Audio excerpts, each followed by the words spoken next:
Halo, perkenalkan nama saya adalah Kenji Abdian Yudhistira. Saya adalah mahasiswa sosiologi semester 4 di Universitas Islam Negeri Jakarta, Fakultas Ilmu Sosial dan Ilmu Politik. Pada kesempatan kali ini saya akan mereview buku yang berjudul Muslimah Feminis karya Naindara Afifah yang diterbitkan oleh Nalar Jakarta pada tahun 2009 di Jakarta, dan buku ini memiliki tebal 122 halaman. Baik, mungkin kita langsung saja ke pembahasan review. Buku ini menjelaskan berbagai keragaman yang berkaitan dengan penulis buku.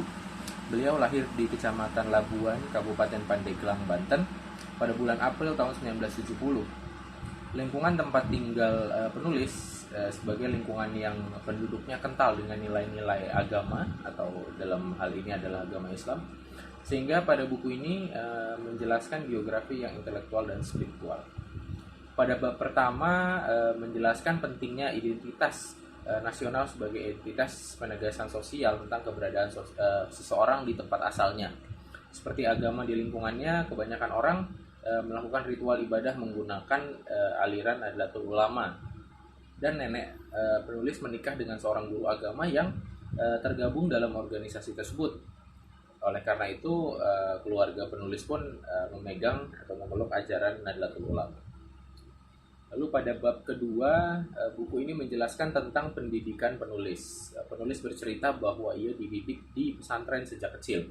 Dalam usia muda, ia membaca buku-buku dalam tanda kutip kelas berat seperti Islam Ahmadiyah, Jemaah Islam, dan debat Muslim Kristen, dan lain-lain.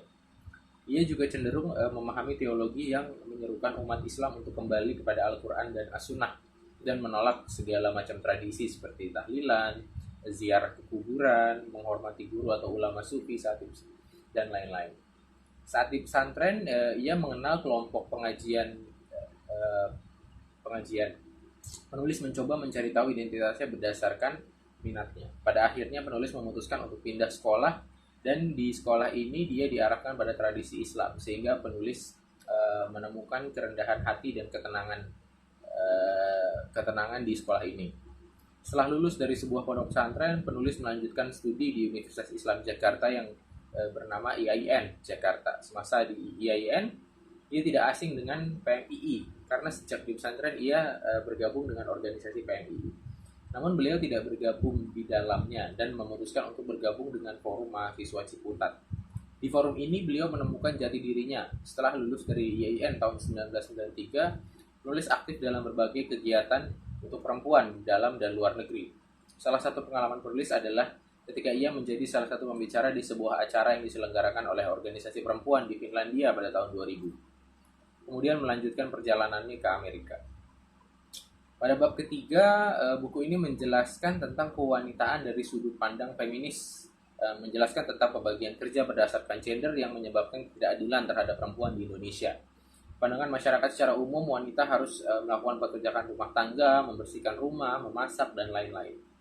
Dengan adanya pembagian kerja ini, perempuan merasa dirugikan karena ketergantungan ekonomi pada suami, dan hal ini membuat dunia perempuan menjadi terbatas dan tidak sadar akan dunia luar. Penulis merasakan ketidakadilan pembagian kerja yang diterjemahkan dalam perspektif gender. Penulis mempunyai nenek sebagai feminis pribumi, yaitu feminis yang dibesarkan di komunitas lokal tanpa merasa seperti seorang feminis.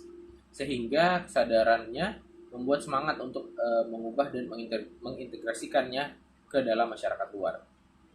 Kesadaran penulis berawal dari kesetaraan antara suami dan istri. Dia berani mengungkapkan pendapatnya tentang haknya dan memilih gaya hidupnya, terutama dalam memilih pasangan hidupnya.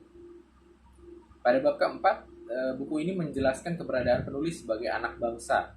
Pada usia tertentu, ia tidak berdialog dengan rekan-rekannya sebangsa, budaya, dan seagama yang berada di Indonesia, dan tidak mengenal daerah yang berbeda.